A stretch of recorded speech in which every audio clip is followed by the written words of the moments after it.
revelándose como el Logos, es decir, como la eterna sabiduría divina encarnada.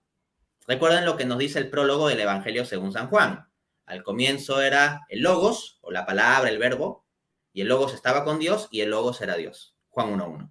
Y en Juan 1:14 dice, y el verbo, o el Logos, se hizo carne y habitó entre nosotros. Entonces, esa es una revelación especialísima.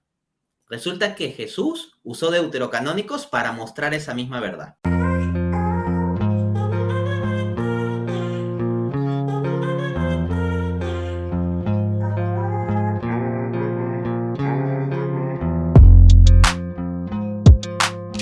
Jesús usó estos libros también para revelar su identidad divina.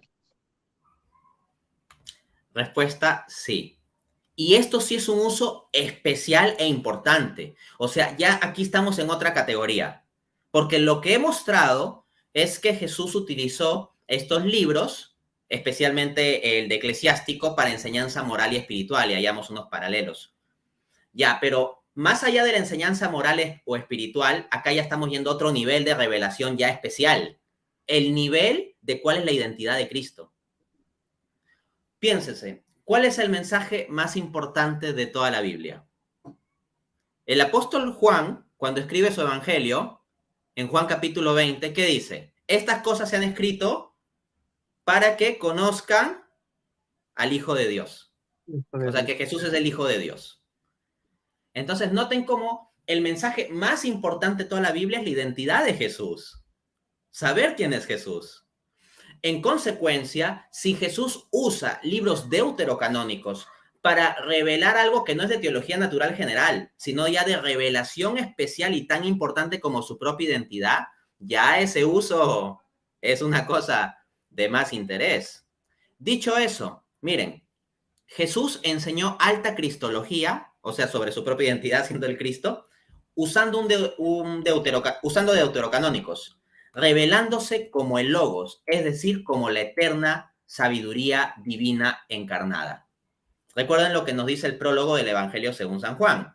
Al comienzo era el Logos, o la palabra, el verbo, y el Logos estaba con Dios, y el Logos era Dios. Juan 1:1.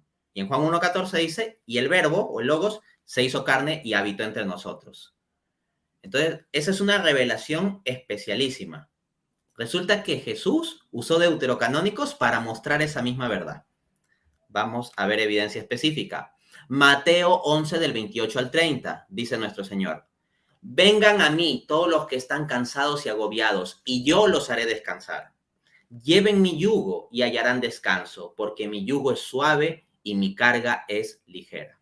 Palabras de nuestro Señor. Ahora vamos a escuchar la voz de un libro deuterocanónico, Eclesiástico 51, del 23 al 27. Dice, entre otros, ¿no? Vengan a mí y entren a mi escuela. ¿Hasta cuándo quieren privarse de todo esto y seguir sufriendo? Esto les digo acerca de la sabiduría.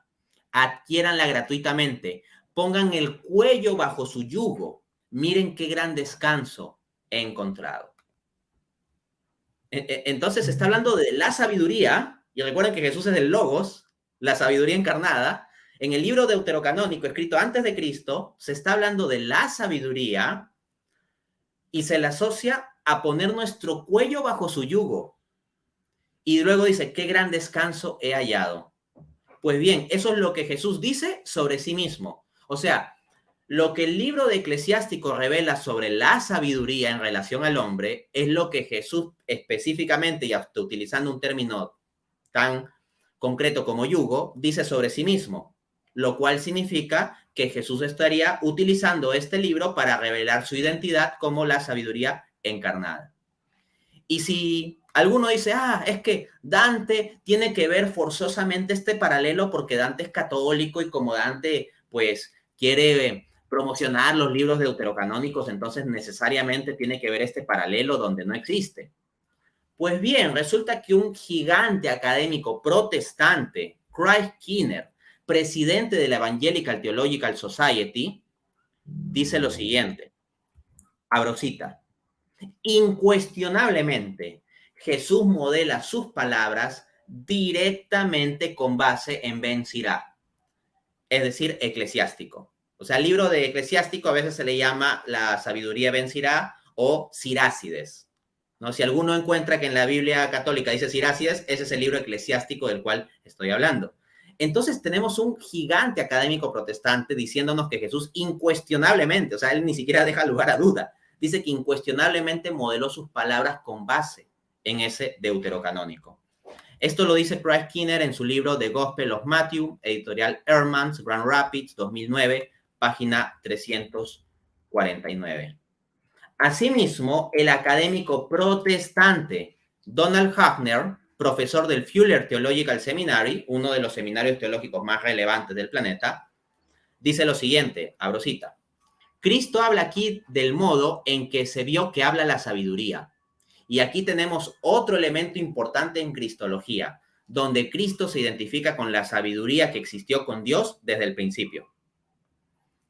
Esto lo dice comentando Mateo 11:28, el pasaje que he citado, en el libro Matthew, del 1 al 13, ¿no? 1 to 13, editorial Zondervan, Grand Rapids, año 2000.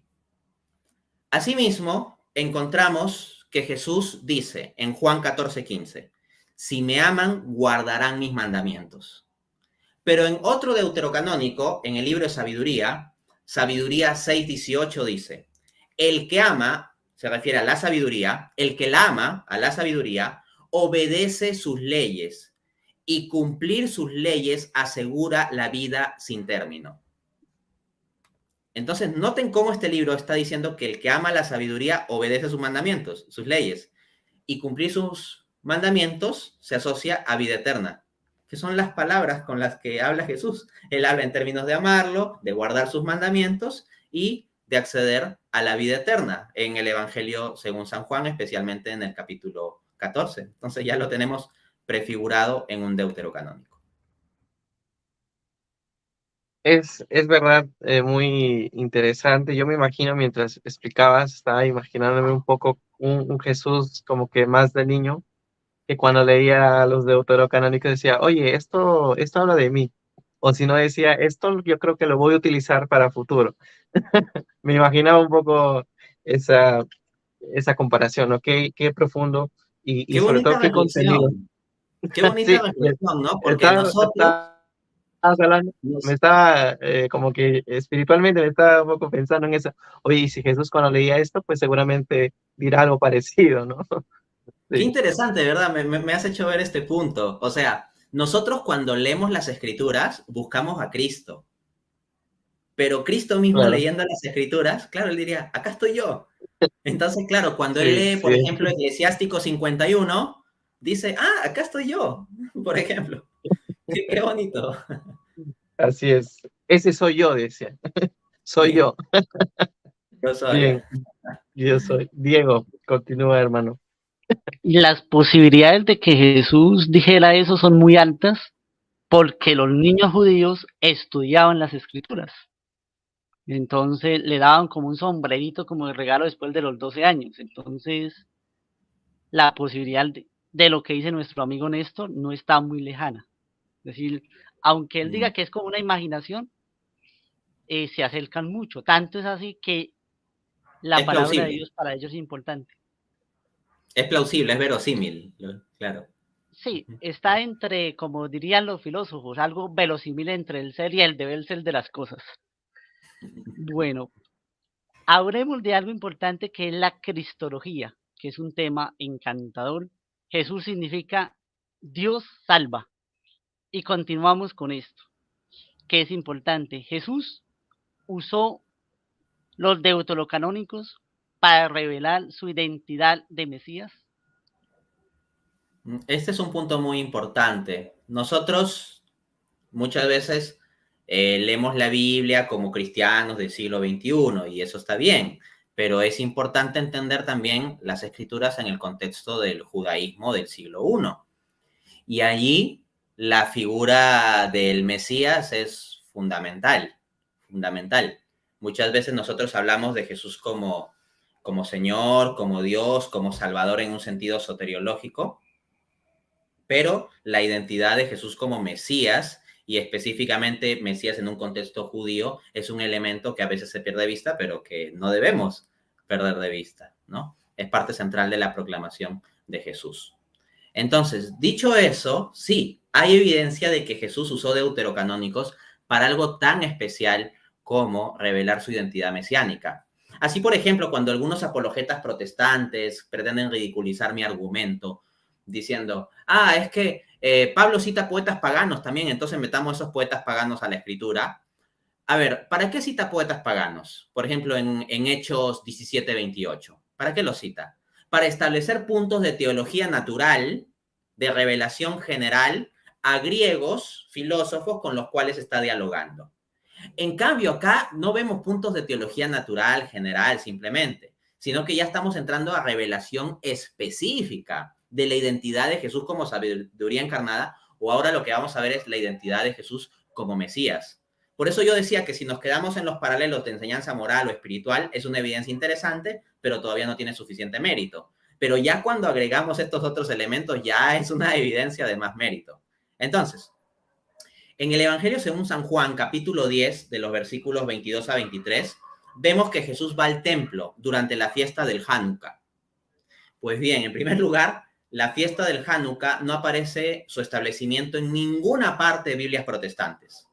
Aparece nomás en versiones católicas de la Biblia que cuentan con Primera de Macabeos. Porque en Primera de Macabeos 4:59 dice, Judas con sus hermanos, se refiere a Judas Macabeo, ¿no? Judas con sus hermanos y con todo el pueblo determinaron que la consagración del nuevo altar debía celebrarse cada año. Esa celebración de la consagración del nuevo altar que se hacía año tras año, tras año, tras año, es la del Hanukkah, establecida en un libro deuterocanónico. Y esa celebración la respetaba y observaba nuestro Señor encarnado mismo.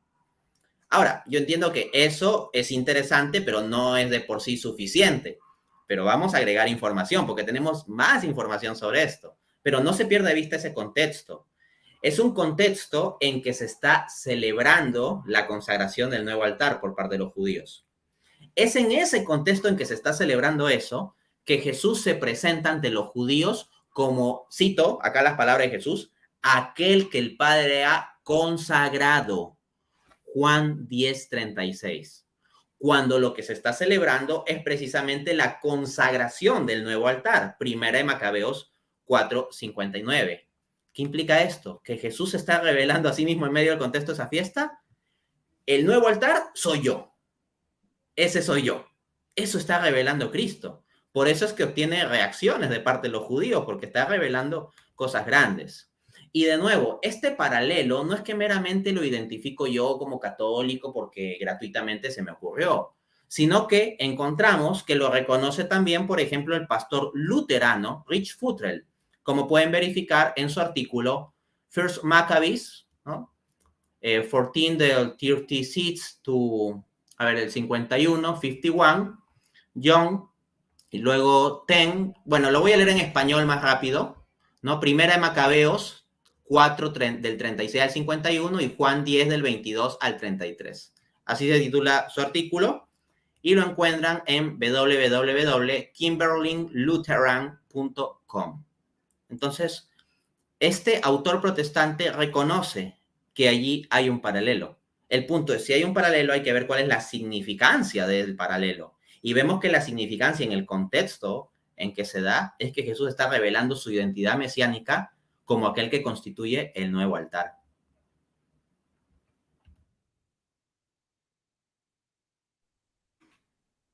Muy bien, gracias por la respuesta. Y ya para ir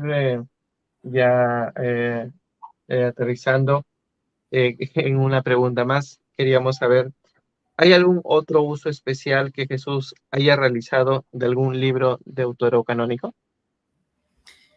Bueno, vamos a reseñar un poquito qué hemos visto hasta aquí. Hemos visto que Jesús hace referencia a deuterocanónicos para dar enseñanza moral o espiritual. Ese es un nivel. Luego como que subimos la apuesta y vimos que Jesús usa deuterocanónicos para cosas tan específicas, importantes y centrales de revelación especial como establecerse como el Logos encarnado, la sabiduría encarnada, y como el Mesías. Pero Jesús, ¿ante quién proclama eso? ante sus oyentes, particularmente los judíos. Pero ahora vamos a ver que Jesús usa un deuterocanónico para dialogar con nada más y nada menos que con el Padre. O sea, estamos hablando de un diálogo intratrinitario, del Hijo hablando con el Padre. Y vamos a dar la evidencia. Mateo 11:25. Te alabo, oh Padre, porque has ocultado estas cosas a los sabios y entendidos y las has revelado a los pequeños. Eso que dice Jesús, compárenlo con lo que dice Eclesiástico 3:19. Muchos son los orgullosos e ilustres, pero el Señor revela sus secretos a los humildes. Entonces tenemos la misma idea, la esencia de la misma idea manifestada por Jesús al Padre en ese diálogo especial. Y de nuevo, este no es un asunto evidente, obvio de teología natural. O sea, por teología natural, con nuestra sola razón, podríamos establecer, por ejemplo, que Dios existe, que Dios es uno, que Dios es omnipotente, que es creador, etc. Pero esto de la cuestión de la gracia, ya es una categoría especial. Y luego, que es dada a los humildes, es también una cosa distintiva de la fe cristiana, la gracia y la humildad. Vamos, la humildad no es un valor que sea demasiado enfatizado en las culturas de la antigüedad. Rara vez se lo enfatiza. Incluso en el propio judaísmo, si bien hay antecedentes sobre el tema de la humildad y referencias y contenido en el Antiguo Testamento, no es un tema que se enfatice mucho, ¿no? En cambio, cuando uno lee el libro de Eclesiástico va a haber una fuerte insistencia en el tema de la humildad. Yo he encontrado referencias al asunto de la humildad, por supuesto, en otros libros del Antiguo Testamento. Por ejemplo, en Proverbios se hallan varias referencias. Pero cuando uno lee lo que te insiste el libro eclesiástico, te queda muy claro que la humildad es bien importante, bien importante. Creo que es el libro del Antiguo Testamento que más énfasis pone sobre el asunto de la humildad. Y siendo ese elemento tan distintivo de la predicación cristiana y del enfoque moral cristiano, es un asunto también llamativo este. Pero en todo caso, encontramos que la idea expresada en Eclesiástico 3:19 es la misma idea divina que Jesús usa para dialogar con el Padre.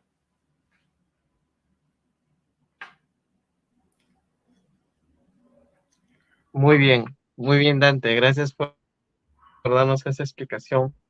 Y yo, bueno, no sé si me atrevería a hacer una pequeña consultita así, súper chiquitita, Dale. como para ir también cerrando, y nos dieras como que una explicación así, súper profunda, pero concisa. ¿Cuál fue la motivación de los protestantes para sacar estos libros que actualmente genera esa diferencia, ¿no? ¿En Bien, qué se basan, ¿no? sí. Esa es una pregunta bastante interesante, ¿no? O sea, acá hemos mostrado que estos libros tienen como un carácter muy especial, que revelan cosas interesantes, que hay partes de enseñanza, de incluso de revelación especial del Nuevo Testamento, que pues haya su antecedente claro o paralelo, o de hecho algunos hasta hablan de moldear el texto a partir de estos deuterocanónicos, ¿no? Y la pregunta es, ¿por qué estos libros maravillosos no están presentes en Biblias protestantes? Hacer una reseña histórica de toda la problemática obviamente sería amplio y complejo, pero quisiera citar lo que dice un mismísimo académico protestante, al menos, no pudiendo hacer yo una explicación y recorrido sobre todo el asunto. Y se trata de un gigante académico también, Bruce Metzger, en su libro An Introduction to the Apocrypha. Recuerden que los protestantes le llaman apócrifos a los deuterocanónicos, además de otros libros. Publicado por la Oxford University Press, New York, 1957. En la página 181 dice lo siguiente, abro cita. Parece que Lutero fue primero motivado a desdeñar los libros apócrifos, se refiere a los deuterocanónicos en este caso, cuando sus oponentes apelan a pasajes en ellos como prueba de las doctrinas del purgatorio y la eficacia de las oraciones y las misas por los muertos. Véase 2 de Macabeos 12, del 43 al 45.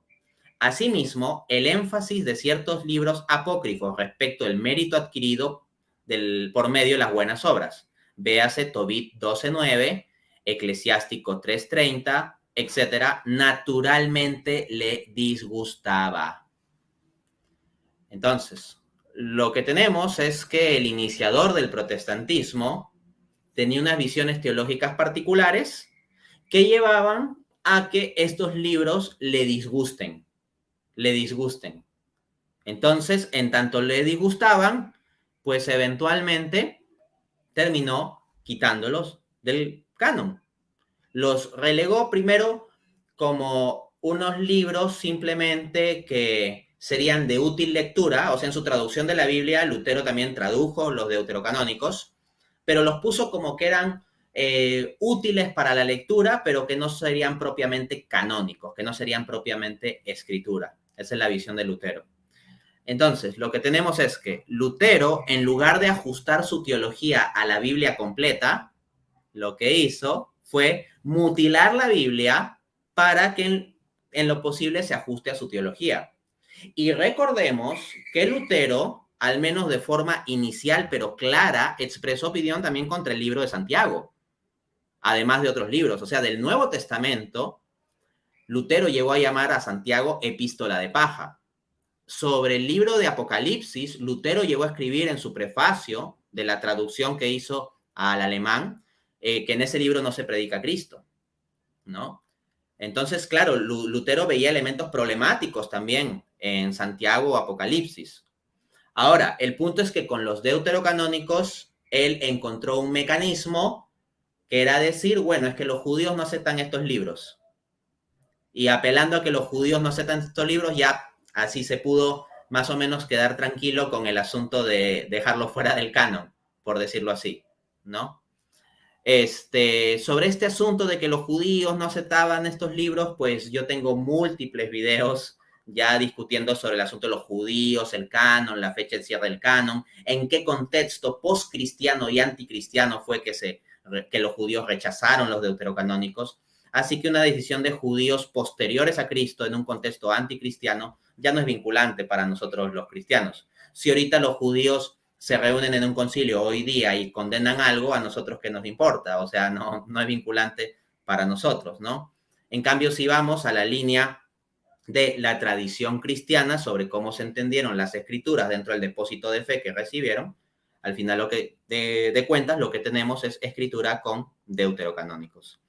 Así que no es que a las Biblias católicas les sobren libros, sino que a las Biblias protestantes les faltan. Correcto. Muy bien, Dante. Gracias por compartirnos esta información y pues tanto este circuito de preguntas pues estará presente en el canal de Diego, en Pensamiento Serio, una sección y la otra sección también compartida en mi canal. Creo que tanto Diego como yo también pondremos en la descripción del video más información de los videos que has estado realizando también. Hay muchas preguntas seguramente que en estos videos que nos comentas en tu canal nos va a ser de mucha ayuda. Por ejemplo, tal vez sobre sobre la Septuaginta o el llamado Concilio de Jamnia también, ¿no? Que justamente es lo que describes a líneas generales. Y pues más que nada agradecerte a ti, Dante. Estoy muy contento, muy feliz de que estés tanto en mi canal como en el canal de Diego de participar en esta entrevista.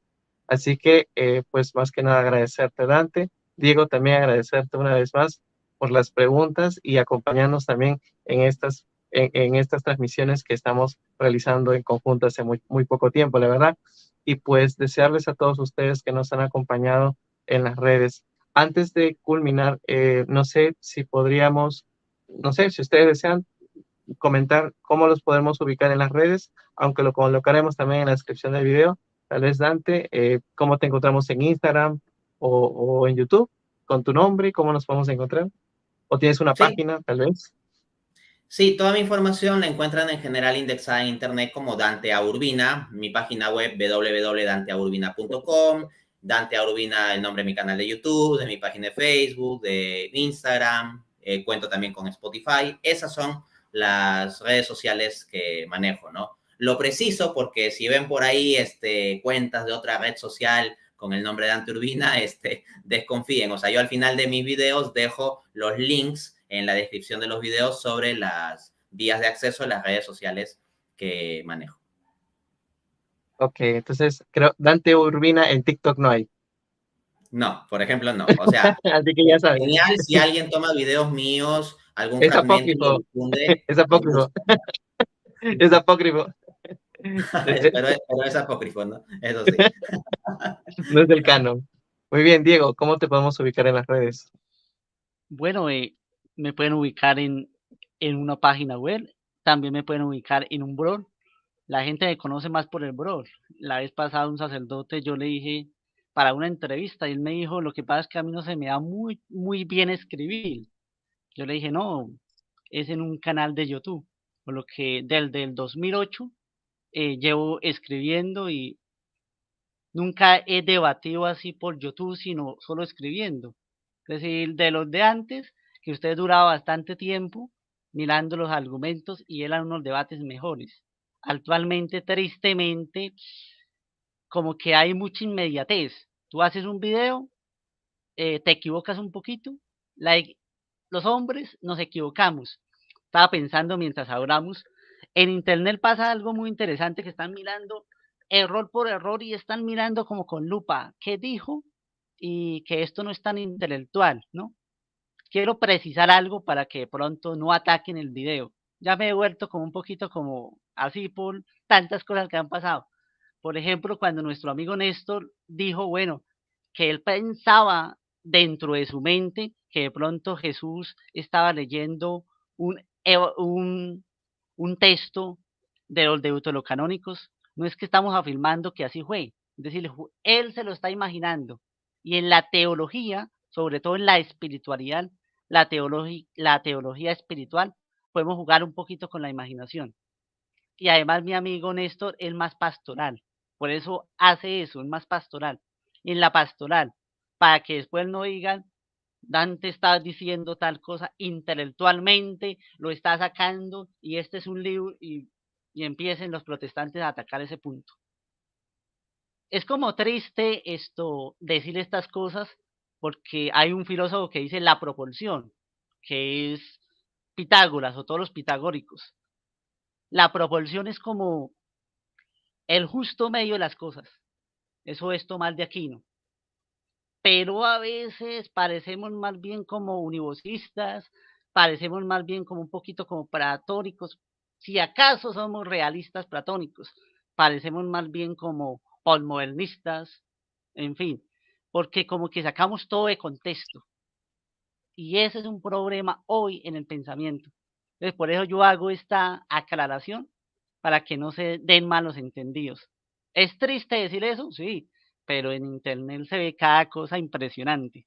Entonces, hago eso para que de pronto no, en el mismo video lo hice, para que la persona que vea solo una partecita del video mire todo el contexto. Porque cuando uno se sale del contexto, dice barbaridades. Esa es mi apreciación. Estaba pensando eso y dije, por ahí se pueden meter. ¿Cómo te ubicamos, hermano, en las redes? Pensamiento serio, mi página es manantialvida.es.tr, cambié porque hay una iglesia protestante que se llama Manantial Vida y yo le dije, no, no quiero parecerme a eso ni poquito, le coloqué pensamiento serio. La URL sí porque es.es.tr y en Discord, pensamiento serio también. Ahí podemos dialogar, ahí nadie nos va a ver y ahí sí podemos hablar todo lo que ustedes quieran. Y es más interesante porque los ateos se abren más, preguntan más y no están con una cámara encima. ¿Qué van a decir mis seguidores? Entonces hay como más honestidad, digo yo. Ujú. Pensamiento Ok, serio por toda parte. muy bien, pensamiento serio por toda parte, está muy bien. pues más que nada agradecerles a ambos y pues nos estamos viendo en otro video. Paz y bien y estamos en contacto. Bendiciones. Gracias. La primera parte en el canal de Catoliquillos.